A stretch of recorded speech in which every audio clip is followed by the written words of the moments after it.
Hi, everyone, and welcome to this week's episode of Happier Active. I'm the host, Ellie. This week, I spoke to Dr. Rasheeka Fogg about human design. It's come up a few times on the podcast. Other people have mentioned it in passing, and I thought it was about time we had someone on to properly explain, what it is, how it works, how you can use it.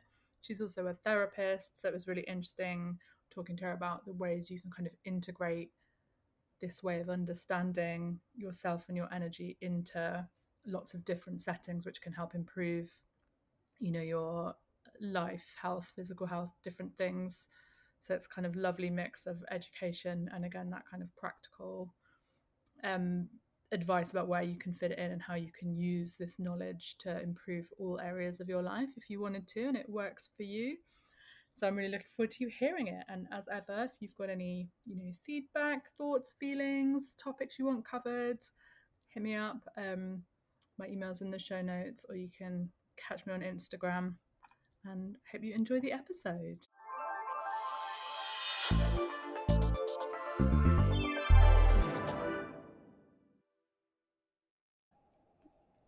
There are many ways to find your path to better health and happiness, and what works is highly individualized. My philosophy is that most people are more likely to find that if they're active participants in their own journey.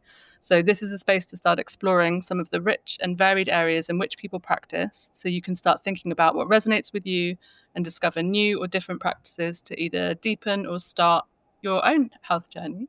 And today I have Dr. Rasheeka Fogg, who's a holistic sexologist and human design educator. So welcome, and why don't you tell us a bit about what you do? Yeah, well, thank you for inviting me. I'm so excited to come. Anytime that I can talk about human design, it's a good day. So this is already good start to my day. So, just like you stated, my name is Dr. Rasheeka. I am in North Carolina. I am a licensed holistic therapist where I specialize in trauma and intimacy. So I do work with women and Mm-hmm. couples who are just struggling with intimacy issues, and my focus is after trauma. So helping them, Mm-hmm. anybody that's in their traumatic growth area that's ready to kind of go a little bit deeper.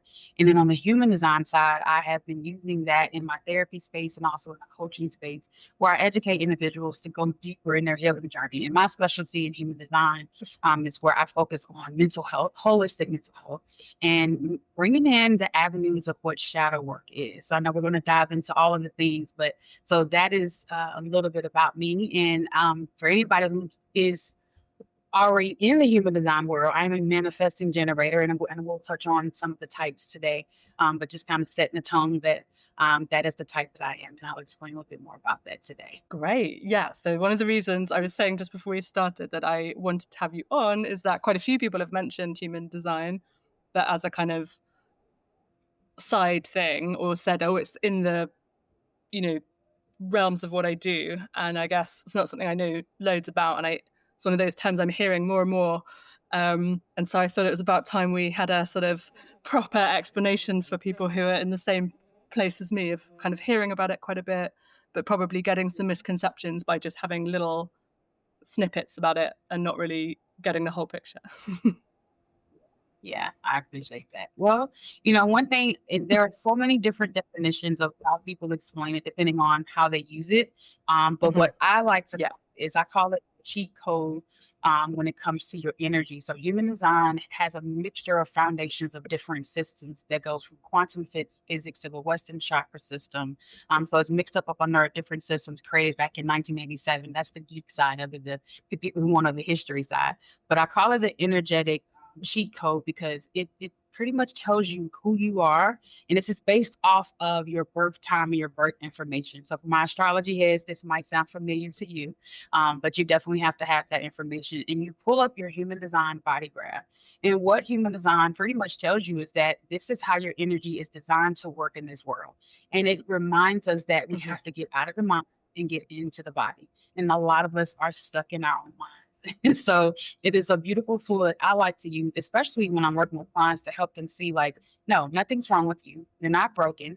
This is how you are naturally designed. But because a lot of us have come from a conditioned environment or from our families, from society, from all different angles, and we get stuck in what we think we're supposed to be doing or who we think we are.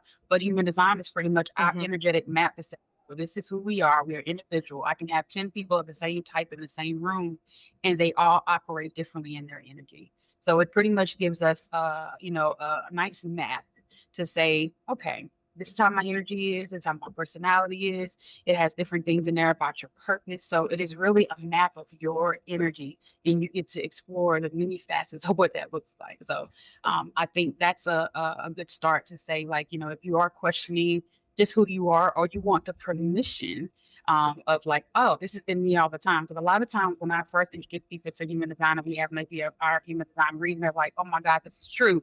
This is me. It's just like a permission slip to be. And that's how I felt when I had my first reading introduced to it. So if anybody ever Mm-hmm. wants to know about human design, is a great place to start. Yeah, and I was talking to someone recently about yeah, that kind of having those understandings of you. So it can be about your, I guess we often think of it as like in your in a negative way of like, oh, I understand this because I'm bad at it, but sometimes we need it for the good stuff as well. It's like, right, that's actually one of my strengths, and now I know that I'm allowed to like really go after it because I Yeah. have that like self Finding your understanding super. and permission to. Mhm. Mm. Yeah. And a lot of us, we might have all the self awareness in the world, but this can help you go deeper into your self awareness and learn. Like when I first found human design, I had a friend, I was going through a lot of things in my life. I was in burnout, trying to figure out what I wanted to do with my life in terms of my career and if I was on the right path. And I had a friend give me some books and said, like, it was like a book for astrology, a book for human design. And it was like, just go deeper. And I remember being just confused at first because I'm like, what is this? All these shapes and numbers and all the different things. But it wasn't until I had my first human design reading that kind of put everything that I've been reading into place to say, like, oh, it's okay if you are stuck in your people pleasing space. It's okay if you don't think the same way that others people do. Mm-hmm. And I learned so much just in that reading, which I was like, I'm going down the rabbit hole. And I willingly jumped in and like, I'm ready to go deeper. Because a lot of us just need that self awareness to go times 10 to say, okay, this is Mm-hmm. exactly where I'm supposed to go.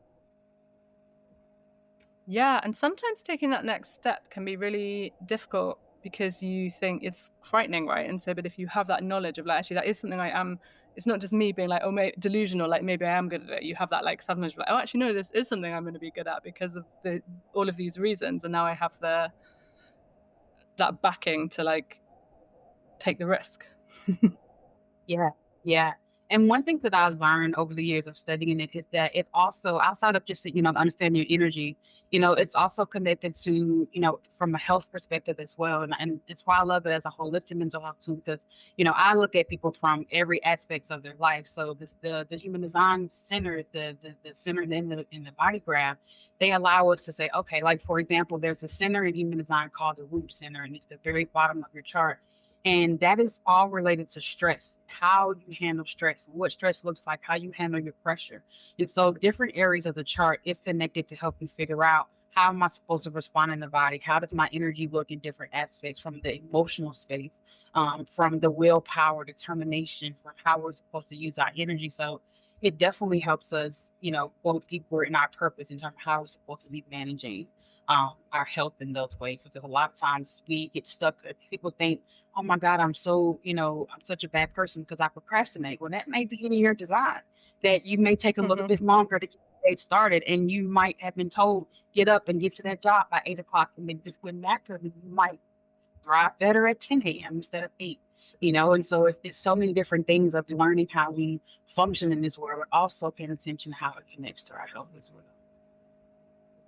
Yes. And what I think is really interesting about that stuff is obviously there's some stuff you can't control, but like I know, yes, now about how I work better at different times of day and like when I'm more creative and less creative. So I can, I'm self employed, so I have the luxury of being able to plan my days around that. But I was talking to someone else about this, and like, obviously, if you're not self employed, you don't necessarily have that luxury. But what you can do is then plan other things in your life around that to still fit within Yeah. that of like, okay, if I know that like there's certain things that are much harder for me at 8 a.m., but I still have to do them. Like, what can I do before that to help get me into that brain space to support my needs at those times?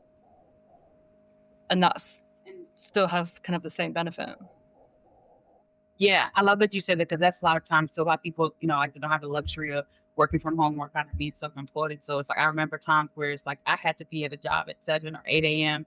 and I Hmm. finally understood why those times didn't work for me because I am designed to like ease into my day. But like you said, of like Hmm. if you don't have to look, your work schedule, it's like okay, maybe I need to get up maybe 30 minutes earlier to give myself a little bit of time, or how I spend my time at night, maybe routines that not maybe that are so rigid, but maybe a routine that works better for me, so that way I don't feel like I'm rushed because with me, my root center, the one I just mentioned, my root center is open, which means that I don't have consistent energy there. So I'm going to feel pressured by someone else's timeline if I don't know how to manage my stress better. And so I have to make sure that I am moving the way that my energy fits. Because if I'm feeling rushed or I'm waking up late or I'm not easing into my day, then I may start off my day irritable, and it might affect how I show up, or, I'll show up in a way that I'm smiling on the outside, but on the inside, I'm like, I really needed that extra 15 minutes. So just really understanding that the time that we don't have control over, sometimes we do have to sacrifice and get up a little bit earlier, or maybe plan our night routine a little bit differently to fit what works best for us. Yeah, I really like that, and I'm a big believer in like the more you know, the more data you have, the better you can start fixing some of the things that are causing like stress or problems. Yes. Big help. And also too, just when you're thinking about how you even manage your emotions, because sometimes that a lot of us Hmm. hold things in, and we wait until something big, and then we want to either it comes out in anger or it comes out in we're releasing or having an outlet that doesn't always fit the best for us. So that's another thing too about how your energy works in terms of your emotions, because some of us are meant to right away and really understand what Hmm. that way looks like. Some of us can get around someone and absorb and amplify their energy. And so if I started off with, let's say, with that same example of, okay, I got my routine, I ease into my day, but if I'm not as grounded as I need to be, and I can get around someone who may be on a different level in terms of their energy, that could possibly drain me. And it can affect how I show up. So it is so important to know, like, what does it look like for me when I'm around certain people? What energy should I walk into? I tell people all the time, like I have to be mindful going into stores, like supermarkets and big stores, because if I'm not grounded, I will take on whatever someone. I could be standing in the aisle, and I could take on what their energy is, and so I have to be very, very mindful of. Okay, are you prepared to go into this store today, or should I just send my husband in there today? So I have to be mindful of that. Yeah, I can relate to that. I can imagine when you're doing the like intimate sort of therapy work with people, that's really helpful as well, because often in relationships, and I guess it probably becomes like more acute in trauma, when there's been trauma, that like understanding how both parties in the relationship process emotions and need to communicate with them can have a big effect, right, in like rupture or Yes. repair. Yes, and that's why I love using human design with the couple. So if they're open to the process, most people know that I utilize that in my work, but that is something that a lot of Hmm. couples look forward to. Is like, let's put this. I can pull a chart for both of the individuals and place them together and say, oh, okay, you're probably going to bump heads in this particular area, or some, for example, using that particular example with the emotional center.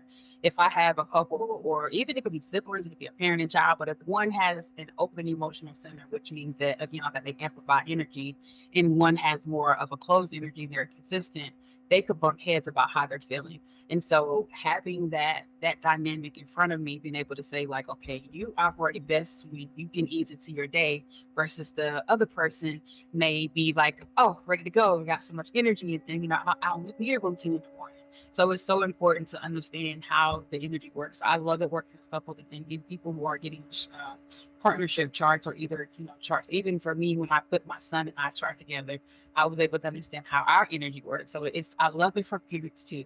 But yeah, when you're working with relationships, a lot of times people think it's about being compatible. No, it's like, how does your energy work around each other? Do you work best being up under the person all the time, consistently there? Should you guys have more individual spaces because your energy lasts better? So all of these things are so important when working with others, and it helps them, because it's like if you have someone naturally there to initiate maybe affection or maybe conversation, versus someone who needs help with that, that can cause someone to bump heads all the time. It's like they never start the conversation or they're never doing the thing. It's like they're not designed to initiate it. They're not designed to start. Then they need a little bit more support. And that could be an eye opener in itself and release a little bit of pressure. Like, oh, I'm trying to perform, from what they want me to do. When naturally, I need them to approach me before I start a conversation. So, big help. Yeah, I think that's so interesting. So something that I guess I'd be really interested to do this with my husband actually, but something we kind of realized after we had our daughter, so you have way less time and everything's a bit more stressful, but we realized that like to have big conversations, they were often like turning into little arguments, which we'd never really argued before, so that was weird for us. But what we realized is that both of us were often at different like points in feeling stressed out about something, and so what we realized is like flagging up like, oh, at some point I would like to talk about this, and then the other person can like think about what they want to say about it, and then maybe not even that day, but like wait, and then you're not as frustrated about it because it's like booked in as going to be a conversation that's going to happen, so you don't keep feeling resentful, but also the person's not immediately defensive, and that's worked really well for us because then we both get like a bit of processing time before we come to the conversation. And I guess there's probably something in how we both process what we feel about stuff. Yeah, that's a great example because a lot of times, a lot of people you hear little messages like, "Don't go to sleep mad." You should talk about things, and that sounds great.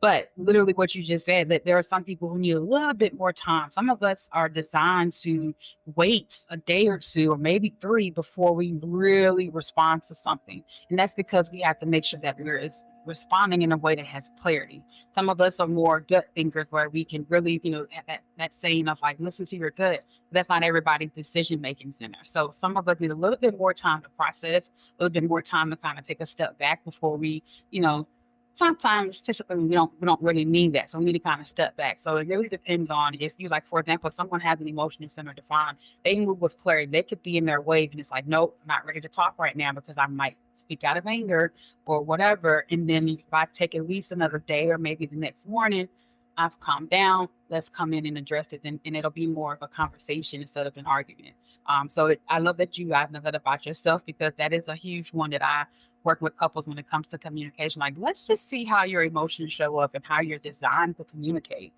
Because some of us too, depending on how your throat is showing up in your chart, some people, like I said earlier, may not have the initiation of the conversation. And a person can say, well, how come I'm always the one wanting to talk about things? But it's like, no, I needed some time. And maybe it was not the best time to approach maybe a heavy topic.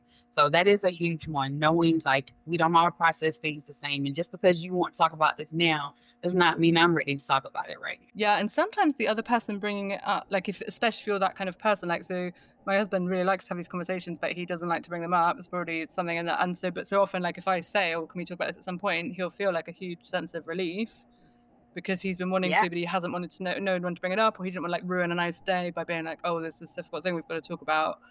And so, it's on me. But once I understood that, then I wasn't, because I guess before I would have been frustrated, like, oh, you're always trying to avoid it. But it's not about avoiding it. It's about not knowing the right time to bring stuff up and trying to figure out how you put things in place to flag up when you do want to have these conversations or that suits both of you. Is hard. It can be, especially if you like you said, two different people. It's like, no, I want to talk right now because it's on my mind right now. Yeah. And I may not feel as passionate about it later, but it's like, no, just kind of give me some space and then we can go right into it. So it really depends because we don't want to move out of emotion without making sure that we understand how we're actually feeling before we dive into a conversation. So that's helpful that it's like, no, I want to talk. I just need to know when it's the right time, making sure that you're in a good space so we don't have to keep holding this longer than we need to. So that's a good thing that you guys sounds like you guys are pretty in sync. Yeah. Well, it's taken a while, but I can also see that like having that understanding about yourself of being able to be like, oh, I'm getting frustrated not necessarily with them, but because I'm the kind of person who needs to talk about things right now as they happen, and so my frustration is coming about of not having there's the immediate frustration of the thing that's annoyed me, and then the main frustration is actually that we're not talking about it now because that's what I need, and having that like self-awareness of like, now this frustration is about me not getting what I want, not about the actual thing that's the problem. We and you spoke a key word, frustration. So some of us, I mentioned earlier at the beginning that I'm a manifesting generator. So there are 5 types in human design. And so there are manifesting Hmm. generators, there are generators, there are manifestors, there are projectors, and there are reflectors. So people who are manifesting generators and generators, they have a lot of energy in their sacral. So the sacral is your life force energy. And so they are designed typically to pay attention if things are frustrating to them. Some of them might have making decisions around their emotions, where they have more of their decision making around their sacral energy. Then they can get easily frustrated. And like you said, it's sometimes not about if we haven't talked about something, I could be getting frustrated with myself. So again, that's where that self awareness comes in. So if I know that I'm designed to listen to my gut and make sure that the conversation feels great to me versus moving out of an emotional space, then that's important for me to be able to communicate to my partner and say, hey, I don't speak as quickly as you do. I need some time to process and make sure that I might have to write some things down just to make sure that I'm not speaking, like I said, out of emotion, making sure that I'm staying on target because I might have the tendency to Hmm. bring up something that has nothing to do with the current thing because I'm frustrated with myself. So it is important for us to know how our energies work individually and communicate that because sometimes we put expectations on each other that are not realistic Hmm. because of what we think we're how we're supposed to communicate. But communication is a huge one in knowing like, am I frustrated? Am I a little bitter? Am I feeling resentment? Like, what am I actually feeling when I'm approaching maybe this particular topic? Yeah. Yeah, I think this it's so interesting. Yes, I'd love to hear a little bit more about some of the other types then. Yeah. So how we, I'll start with them, going back to the generator method to there with the 5 types. So the Hmm. generator and the manifesting generator, they connect because the manifesting generator, and I'll say MGs moving forward. The MGs are a subtype. So when human design was Hmm. originally developed, it came off the 4 types. And so later it was determined like, okay, the difference between a manifestor and a generator is that sometimes with the MGs, we like to take shortcuts. We move like with really fast energy. But the generator, Hmm. they still have energy to move that way, but they might move better in steps. So they might have the one task, and I'm like, okay, I'm going to get this task done.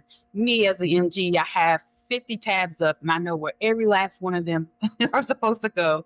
And I might need to take 3 things and have a passionate thing about. But we are here, we're designed, generators and MG, we're designed to build. We're here to move around things that light us up. So again, if you have maybe that sacral energy where we have that life force, we're kind of moving, we're meant to build and use that energy to put something great out in the world.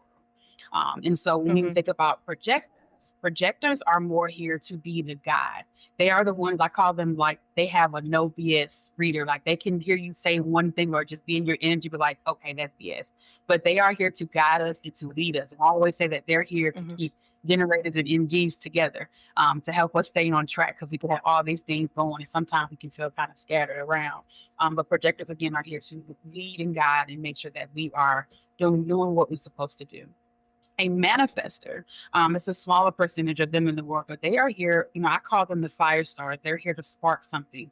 They move based off of how they want to move. They have to inform people, hey, I'm doing this thing, and they go in and do it. They do things unapologetically, and they are here to Hmm. shake up the world, start something. And then now they may not want to do much after that, but it's like the manifestors kind of started out, pass it over to the generators and the MGs. Like, okay, I thought this thing up. I got this creative thing. The generators and the MGs kind of put it together and build. The projector is the oversight are like, okay, let me kind of see how this thing works. So they're, leading and guiding. And the reflector, they are here to kind of sit back and kind of like they're at the head of the table listening to all the other types move around and they reflect back what they see. So they are, Hmm. they move around more lunar, more moon energy. It takes them a little bit of time to process and really make the best decisions, but they have to move up as off their energy, but they're here to kind of reflect back. So if we have all the types at the table, we can all work together. And one thing about the manifestors, the projectors, and the reflectors, they have non-sacral energy. So in that sacral space, that space is completely wide open. So they need a little bit more rest in between the cycles. Like a generator can get up at maybe 7 in the morning and go, and tire out later. And they can't rest properly if they have not have used their energy the right way. Versus the other 3 types, they can maybe work in bursts. So they can work for 2, 3 hours. Okay, take a break, and it might be later on before they're really productive again. So kind of like what we were saying earlier Hmm. about like the luxury of being on set schedules, sometimes they struggle in the typical 8 to 5 because it's like, oh my God, it's only 9 o'clock and I just clocked in at 8 o'clock. They need more burst of energy to really move and have a nice rest Hmm. cycle so they can create something so beautiful. And then it's like, okay, I'm done for the day. So it really Yeah. matters about those types and how they work together. But again, if I had all of them at the table, it kind of gives you a snapshot of how they can all work together. That just made me think. I remember hearing an interview with an author who like writes bestsellers and like literally knocks out a book a year. So it's really high level of production. And someone was saying, "Oh, how do you Uh-huh. do it?" And he was like, "Oh, I get up in the morning, I go to my desk, I write 3,000 words, and by 9 o'clock I'm done for the day, and then I do whatever else." And it's quite amazing to Yeah. be able to like produce a novel a year that best sells with that. But I guess that's that thing of like first thing in the morning, I've got that clarity, all of my creative energy goes into it, and then anything else I write after that is going to be rubbish. So I just don't bother. Yeah. Yeah, perfect example of someone like really like I only have this amount of energy. Let me work with that. And one of the other roles that Mm-hmm. I'm also a community college instructor. So when I get to bring this, and they may not even know anything about human design, but when I bring it into the classroom, I'm helping them understand like what is your time management style. If you know the work is Mm-hmm. due at Sunday at 11:59, you might be the one to start the work on Saturday, versus someone who doesn't move, doesn't even need the pressure. They might start their paper 2 weeks as soon as they get the instructions. So it really just matters too about Mm-hmm. knowing like how do we move time, using our energy in the correct way. Because again, if I'm writing something and I know that they say, well, write 30 minutes a day, I might need to write 3 hours and be done with it and come back to it 4 days later, where somebody else might take that 30 minutes a day. So it's so interesting to really understand how we move so that way we're not out of alignment with who we naturally are supposed to be. So I think sometimes that time management can get us as well. Yeah. Do you know what? This has just made me think. So my mum, before she had kids, was a journalist, and she's like super Okay. deadline driven. So it really suited her as a job, right? Because you go out and then you have to submit by then. It was like in the old days where there was a deadline for it to have to go to the in the 80s out to or 70s and 80s, or got to be printed physically.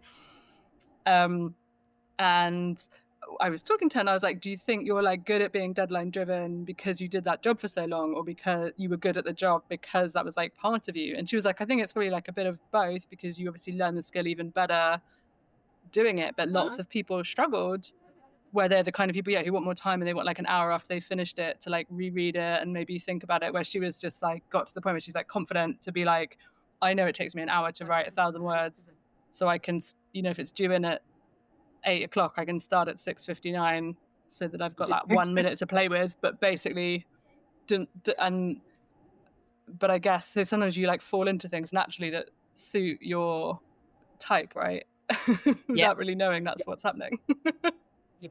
Yeah. I love that example because that does sound more like, okay, I know that I have this amount of time frame to work with, and I work better in that type of rhythm. So it's so important to know, like when we have things to get done. Some people are deadline driven. Like, okay, tell me the thing.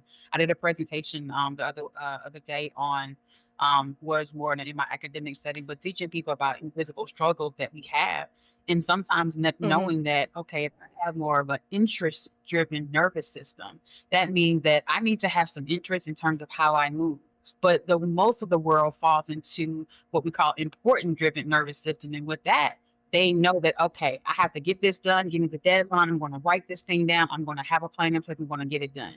But some of us who maybe might be more neurodivergent and following that interest driven, I need to have maybe some music or something that's exciting, something to look at, something that's fun. And even though I know the paper is due or the thing I have to get turned in is by this deadline, that doesn't motivate me. I don't have the willpower. Just because I know it has to get done, I'm still not interested. So I need to Yeah. understand my nervous system as well and how I show up in terms of my energy to know, like, okay, it's important, but how can I make this important to me to actually complete the task? Because how they may Mm-hmm. be presented may be like, this is something that I just have to get done today. So it is also so important to know, like, if our nervous system is not regulated or it's moving off someone else's expectation, then that can cause some, misalignment as well with how we operate at work. And then sometimes we're more drained.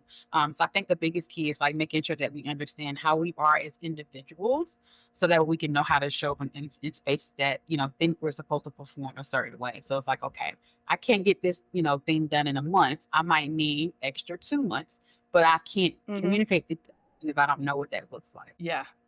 And I think that's so interesting in terms of this kind of self-knowledge, because also when you understand that about yourself, you're much more likely to be kind to yourself, rather than spending the whole week being like, oh, why can't I just get this started? Then you understand, like, oh, actually I'm deadline driven, so my brain's just not going to be able to engage with it until close to the time. Or like, yeah, I'm the type of person who needs to be interested in it. So like, instead of spending a week being like, why am I not just doing this? It's only going to take 10 minutes, but still not doing it. That you can be like, Yeah. okay, how can I make this interesting? Or like, what can I do that's going to, and so you're not getting into that cycle of being horrible to yourself for not doing it. You've got the self-knowledge to understand why. And then it's like a problem to fix. Exactly. And the why sometimes we can get hung up on the why, but it's like, no, we have to remember what our why is and why we are doing the thing. So if I know that I have to get something done by Sunday and it's already Tuesday, and I'm like, oh, can I really get this? Can I start it on Saturday? But being kind, like I said, being kind to ourselves, because if we are so hard on ourselves and, oh, I had 7 hours to get this thing done and I just did other things, that's because I'm more interest driven. I'd rather would listen to music or watch something funny on TV and just sit and write a paper, or just sit and read something that's not interesting to me, or completing a task at work that I have to do that's really not that. So yeah, we have to really pay attention to how our limits and beliefs and how those things kind of hold us back. Especially if we have some self-worth and self-esteem issues that can come into play. That inner critic is the worst, will make us feel so bad that we're doing wrong. So again, like I said, with human design, it helps us get out of the mind. So yes, mine might be designed to know that I have to get something done, but if I'm more designed to move off of less urgency, then I could put something in place to make that I can get this done when I don't have the urgency that's pushed on me, that I don't really think that's going to be, I'm going to produce the best work. So making sure that we understand that. Yeah. Yeah, I love that. And I do think, because you can waste so much energy, like emotional energy, on basically being mean to yourself and being self-critical, that you could, if you understand yourself better, you can use that energy in a more productive way. And, one thing I said too, like, people are struggling with learning, like, because even if you don't know human design, because with me studying it, I've been studying it for 10 years. I got introduced to it 10 years ago, and it's always something new to find in the chart. And like I said, what I've done over the years is has studied this system from a mental health lens. So when I have someone that may be struggling with anxiety, I can go on their chart and say, oh yeah, maybe you have something called a crown center. Your crown center is very open.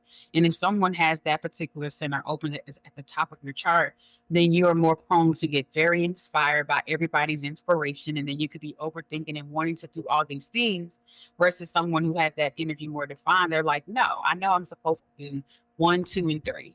And so, and if I get inspired by something, I know that it's not mine, but I have that particular center open. And so the work that came around that, as far as the shadow work, is recognizing that, no, I'm going to get easily inspired, and that I can go into an overthinking space and have a lot of anxiety, but I can help individuals see, like, this is where your anxiety is. This is possibly where you're going to have that melancholy energy. You might think that, oh, I'm so depressed.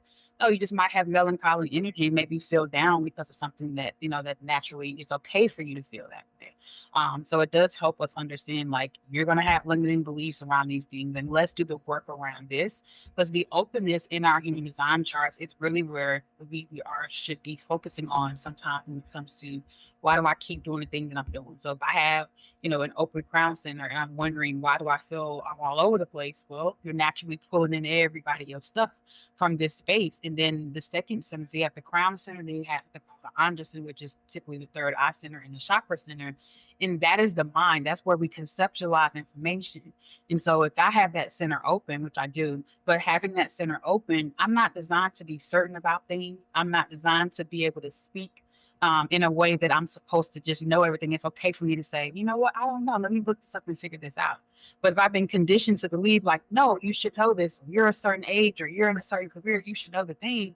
No, that's not how I'm designed. I'm not designed to conceptualize. And it may take me a little bit longer to process something versus someone else who might have that area more consistent. They got it clicked like that. So sometimes too, it's just knowing when you're in different spaces that I have to conceptualize things a little bit differently. The way I put information in is a little bit differently than how I speak it. It's going to be a certain way. I could speak right on the spot, therefore I got to think about it a little bit. Some of us are designed that way. And then some of us too can be in a space where how we manage our fears. If I have a lot of fear energy in my chart and I don't know what that looks like, then I'm going to amplify and take on other people's things instead of understanding, like, no, I do have a fear about maybe how the past repeats itself because that's an energy in my chart. Now I know this, what can I Mm-hmm. do with it? Because a lot of times we get so hung up on the information around these tools that can help us. And it's like, no, put it Mm-hmm. into practice. Start slow. Like somebody that's brand new to human design, I say learn your type first. Because when I Mm-hmm. found out that I was a manifesting generator, that's where I stayed for a while. Like, what does it mean that I'm not designed to be fit in the box? I understood why I didn't last at certain jobs as long because I was bored. It's like, Mm-hmm. I already know how to do this. What else can you give me? So, manifested generators, we don't like to be placed in one box. We're here on earth to do many different things.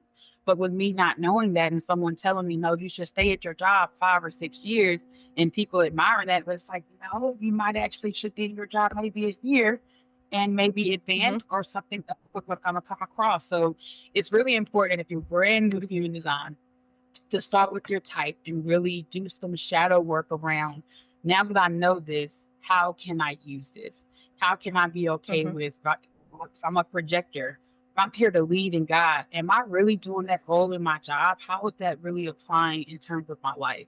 If I'm here to be an Mm-hmm. energy being and here to build and create, if my 9 to 5 is not allowing me to do that, then I should be finding the side passion that allows me to build and create and figure out how to use that energy. So it's really about starting with the basics and understanding that and then accepting that and applying it. Mm-hmm. And then we go deeper into learning more about how your future should be.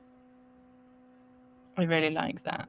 Can you just because I know the kind of people, because I was definitely in this category where we don't like, can you just define what you mean by shadow work, just for clarity? Yeah. Thank you. Because I know there's a lot, same thing with human design, a lot of definitions. So for me, shadow work is us learning that we all have areas that we're not so proud about. There are Mm-hmm. areas in our bodies that we hold on. So for example, an example of a shadow could be that maybe we have difficulties expressing ourselves. And so if I have that particular area open, even in my chart or in my life, I need to work with how does that even mean? Like if I'm supposed to show maybe in a classroom or in a meeting a certain way, then I have to understand that I'm not meant to like raise my hand and just go in and go all in. I might have to kind of just wait and see. I'm more of an observer. I'm going to read the room first. So shadow Mm-hmm. work is really cool and embracing the parts of ourselves that we hide, embracing the parts of ourselves that people don't really always see.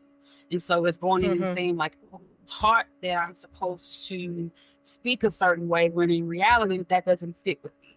I'm big on people Yeah. understanding like what are your core values? Does some of your values come from your family or do they come from you or from someone else? So shadow work could be around, do I really value loyalty as much as my family taught me? Maybe I view honesty differently. So it's really about embracing the darkness of us, the things that we hide, and bringing it to light because the light can't work without the shadow. And so if I embrace that I'm here to speak a certain way and my light is shining and saying, I don't care what people think of me, I don't give a Mm-hmm. damn if I talk a certain way, they don't like it, then that means that they're not meant to listen to me. So, the biggest thing about shadow work is that we have unconscious behaviors that are there kind of just sitting. Sometimes they're related to trauma. Sometimes they are related to generational things from, our parents and our environments. Mm-hmm. And so it's really about doing the work around. This is really who I am. I don't have to be afraid. And let's go in and understand that if I can accept these parts of myself, then I can operate more in my life.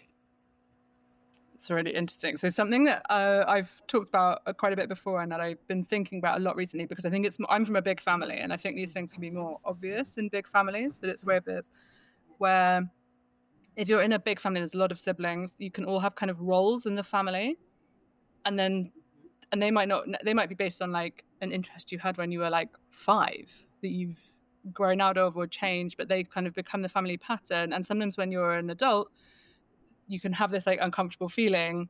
You don't know where it's coming. It's often because of that, because you've like outgrown these kind of patterns or roles that you had in these, structures. And yes, am I doing that kind of work? Then you can kind of figure that out and be like, oh, that's why, because like there's all this stuff from outside like telling me I'm this kind of person, but actually inside I feel like this kind of person.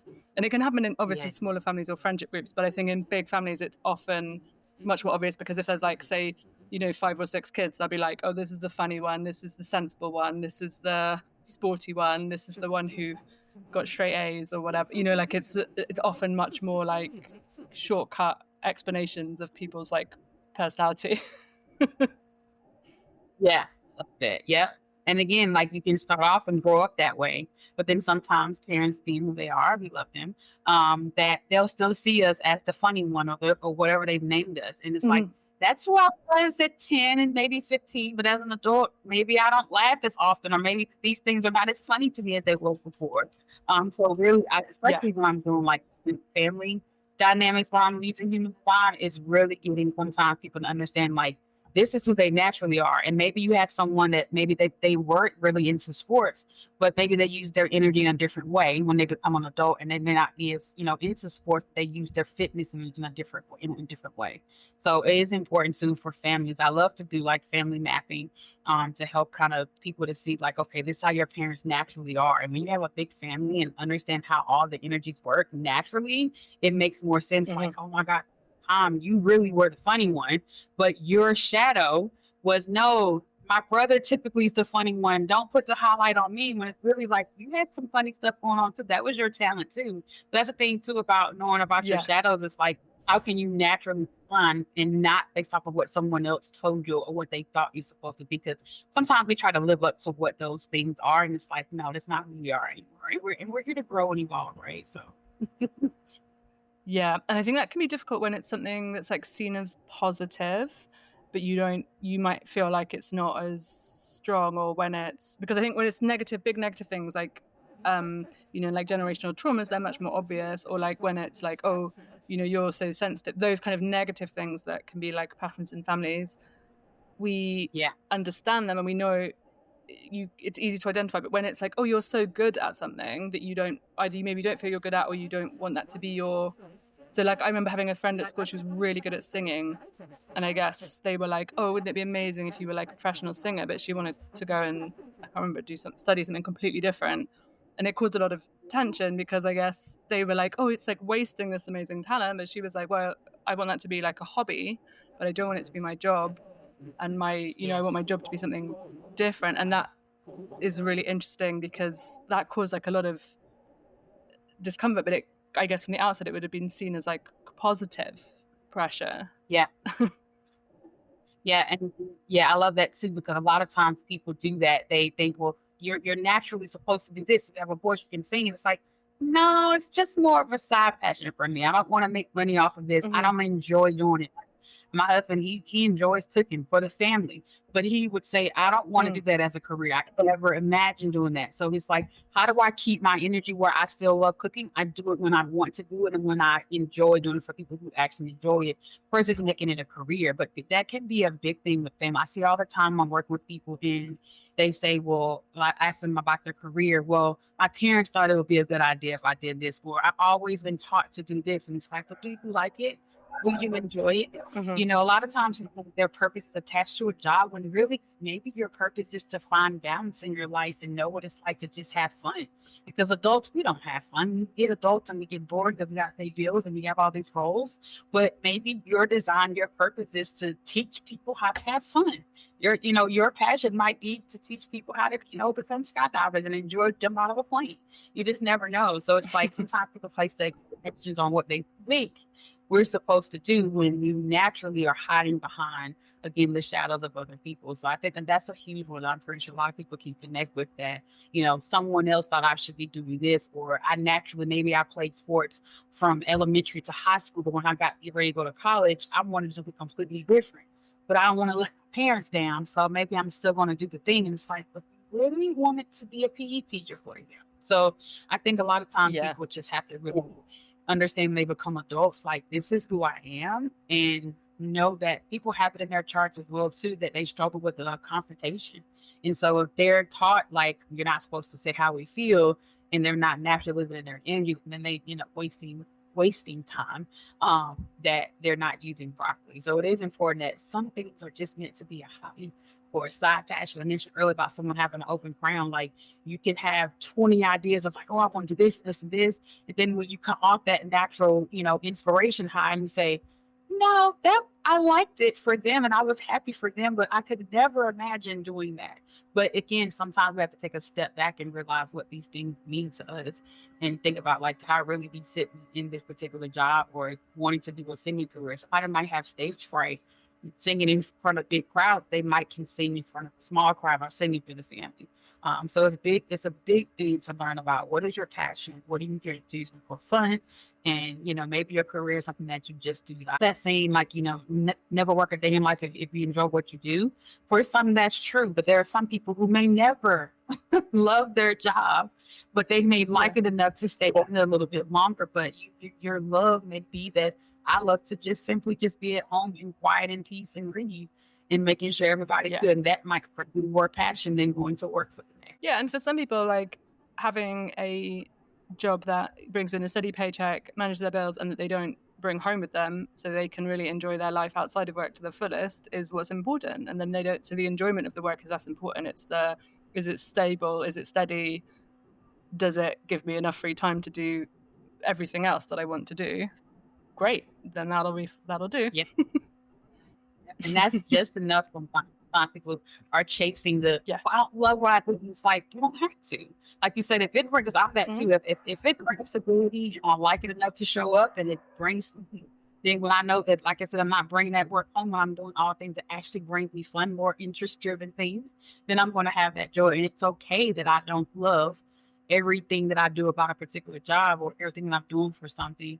I just have to find my passion. And so that's what it's about. Even though some of us are designed to really follow the joy, we all types should have something that they really, really enjoy doing. So for projector, if you're here to guide and lead, you have to enjoy what you're doing, in terms of helping other people. You can't drain and look at your schedule and be like, well, I have to talk to this person today, or I got to talk about this particular topic. Then you're already moving out of the space that's not comfortable for you. And then you're going to move into what we call you're not self energy, which means that you're not being yourself. You're being who and what somebody else wants you to be. And that's not okay, because again, we go into being miserable, and then here comes our shadows ready to control the wheel and saying like, it's okay if you just people please. And that could be, well, not can be. That's a lot of our shadows. We are people pleasers, or sometimes we are coming out of a space of confused about where we're supposed to go. We're feeling scatterbrained because we want to do 5 things over here, but someone else says, well, I think you should just stick to this one thing and do this thing over here. So it's so important to really understand us in that way. Yeah, I think the stage fright example is a really good one of that. Is like, do you have stage fright and that means you don't want to do it, or do you want to do it and the stage fright is holding you back and therefore it's something you want to work on? And like figuring out like, is this a problem, and or is it just something that I can accept is, and just like work around it? And then that's a big part of like, how do we get started then? This is the problem. This one is a problem and this one is fine. I can live with it and work around it. So I'm going to leave that one for now. Yeah. Yeah. I love that. And that's the thing too. I remember in college, I hated public speaking. And I had to look back and say, well, the reason why I didn't like it, because I had to talk about things that I didn't want to talk about. I had to get in front of people to speak about things, and I'm wondering, are they looking at me, how I'm speaking, how all those conditioning things start coming up. And so I realized, like, no, I was okay with speaking once I let go of the beliefs of how I'm supposed to speak and how I'm supposed to look, and releasing the judgment. So it's really about, like you said, just paying attention to, like, is it really the stage fright? Is it really that? Or is it you understanding how you're supposed to show them this space and make sure that it works for you? Because, a lot of times, sometimes it could be like, well, I'm told to dress maybe business casual, but I may function a little bit better, something that's comfortable for me. And then I can speak all day on a particular thing if I'm dressed a certain way. Yeah. Oh, thank you so much. This has been so interesting. And like I said, it was something I've heard a lot of people talk about, but not had like a good grasp of like the basics. So thank you so much. If people, want to learn a bit more or work with you, what can they do? Good question. So on Instagram, I'm Dr. Rasheeka. It's holistic. So that's, Sheeka, Rasheeka. And then I have a website, drrasheekaisholistic.com. And social media is a place that I'm learning to continue to show up in a little bit more. But yeah, if you want to work with me, or just I'm going to start posting a little bit more about human design, really connect with me. I love to give human design readings. I also human design coaching for individuals, and that again, when I mentioned earlier about shadow work, so women who are ready to say, all right, I'm tired of my shadows controlling the wheel and driving the wheel for me. I want to be able to embrace these things and learn how to operate more in my life.